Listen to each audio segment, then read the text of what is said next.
What's going on, guys? Coach SBX here, back with another video, and today is our promised Vision Day.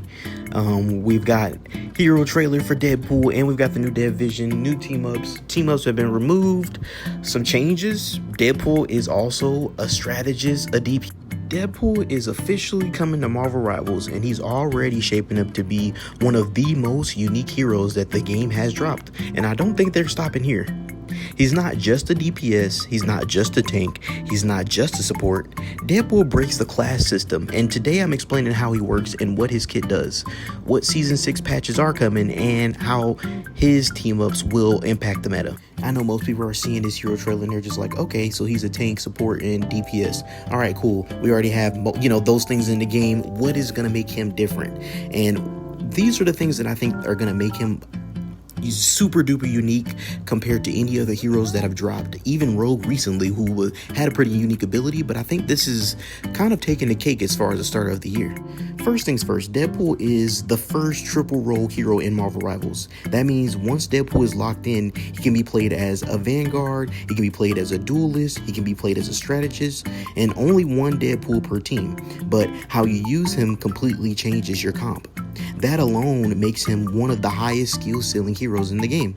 When played as a tank, Deadpool gains access to a damage absorbing plushie that acts as a temporary soak tool, letting him absorb pressure for his team without committing fully like Hulk or Cap. So in the hero trailer, they show him throwing his plushie at an Iron Man and absorbing his ult, and it completely didn't even leave the plushie's AoE. So that's honestly pretty cool for a tank to have. He's not a traditional shield tank, he's more of a disruptor tank to push base, eat cooldowns, annoy the enemy, and then disengage. He's going to be another one of the off tanks that we get.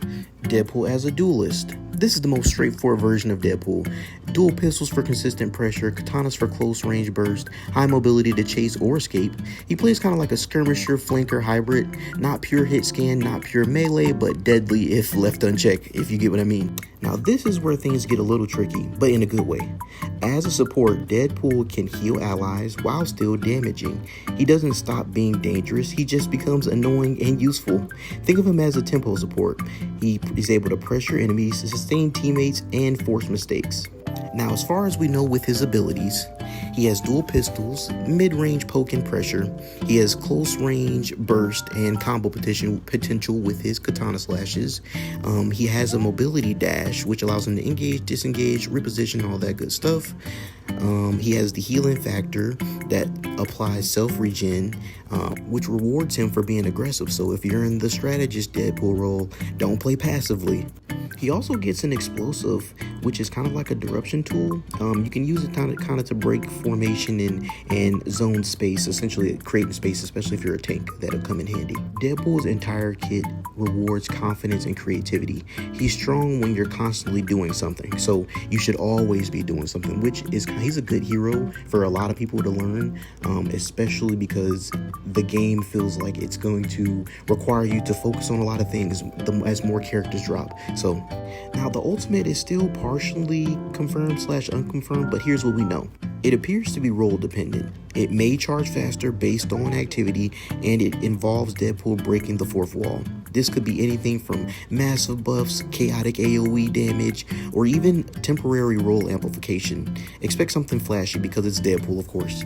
And what I've noticed from the video is if he's a tank and he's popping his ult, he has the same combo, but he absorbs damage as a tank, he does more damage as a DPS, and he does healing and damage as a strategist. He has a bit of a combo where it resets. It looks as though it resets on kill, and then I think up to 6 it'll say jackpot, and then he's able to continue it if there's more enemies trickling in. The Vision didn't only show Deadpool's trailer. We've got the things that most people are looking forward to if they're not looking forward to the hero, which is the buffs and the nerfs. Looks like we got Hulk, Captain America, Doctor Strange, Iron Fist, Blade, Cloak and Dagger, and Namor is getting a base kit buff, but his team up is getting nerfed. So he's getting both a buff and a nerf. And then Angela is going to get flight nerf. Most likely flight nerf. They said they're going to nerf her mobility. Strange is getting one of the big things I'm happy about. Strange is getting damage and mobility buff, and he's getting his old team up back in 6.5. So it looks like Strange is going to be one of those really, really good picks, especially as this year goes on. But unfortunately, Daredevil, Gambit, and Invisible Woman are also getting nerfs. My speculation is Gambit's gonna get a primary fire nerf, maybe. So I'm thinking primary fire, the amount of healing and damage that it does, and possibly the capacity of the loadout of his ammo is going to get nerfed. Invisible Woman's getting her self-shield nerf and self-healing that she gets from the self-shield. I'm assuming from the self-shield, but it could also be from her being invisible, which I don't think that would make much sense for the devs to mess with her disengage ability, more so the self-shielding healing. If these changes tell you one thing, it tells you that Season 6 wants more brawls, less runaway sustain. On top of Deadpool dropping, there is a new Lord grind progression. Looks like you'll get more rewards, and they've also increased the cap for Lord grinding. So you'll get more cool, unique rewards for your characters. And then also there's new accessories dropping. I'll drop a photo of it here. New rotation for my college students, and Resource Rumble is getting removed from Quick Play. They're looking at doing a 18 versus 18 version of Resource Rumble, but for right now it's getting completely removed.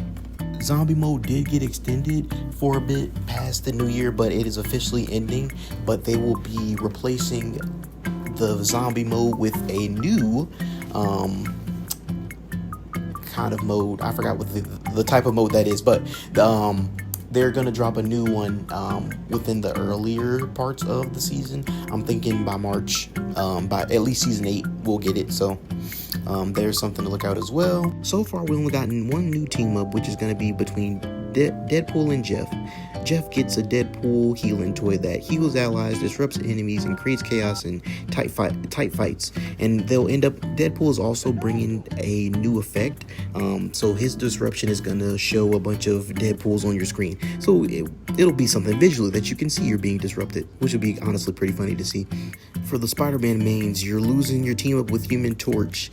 And for the Penny mains, you're losing your Rocket interaction. So no more double Penny-ness. You're going to actually have to figure out how to make it work without having a Rocket in play. So there's that.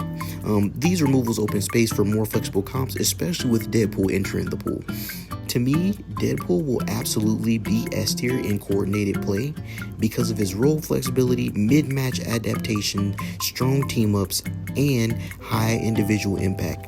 In solo queue, he'll be a tier, heavily dependent on your skill as a player. He won't carry bad decisions, but he'll reward good ones, if that makes sense. What I've noticed is Deadpool isn't here to replace anybody. He's here to bend the rules. If you master his roles, understand when to swap playstyles, and abuse his team-ups, he might become the most impactful hero in Marvel Rivals history so far. I'm honestly pretty curious to see what the community does with him.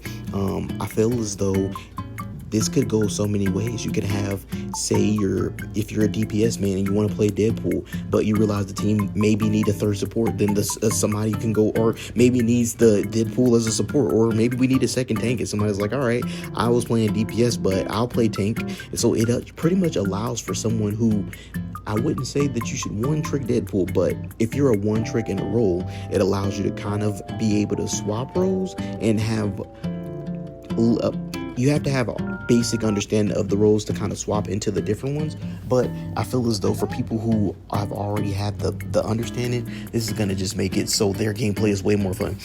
They're probably going to have as much fun as I did when Gambit dropped, but I'm super duper bummed about the buffs on the nerfs on Gambit, but I'm always going to be a Gambit player because that's my mutant. So yeah.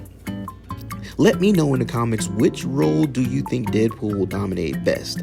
The tank, the DPS, or support role? And what role will you be locking him in as? Will you be locking him in as a tank, support, or a DPS? Which is, honestly, I feel like one of his most basic kits. Part of his kits is playing him as DPS. I feel like you get more interesting kit choices when you play him as a tank and support, but that's just me.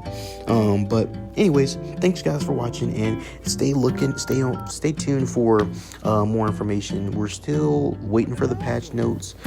We haven't gotten information as far as the streamer event, and then we also, another thing I almost forgot, there is a new map. It drops on January 29th. That'll be the new map that you guys seen in this hero trailer. It looks really vibrant. I like it. I'm hoping that, so we'll be getting a map trailer. We already got his costume trailer. The map trailer might be coming up soon here today. I'll just make a post with it. But yeah, other than that, enjoy the new season that starts this Friday. Thanks. Peace.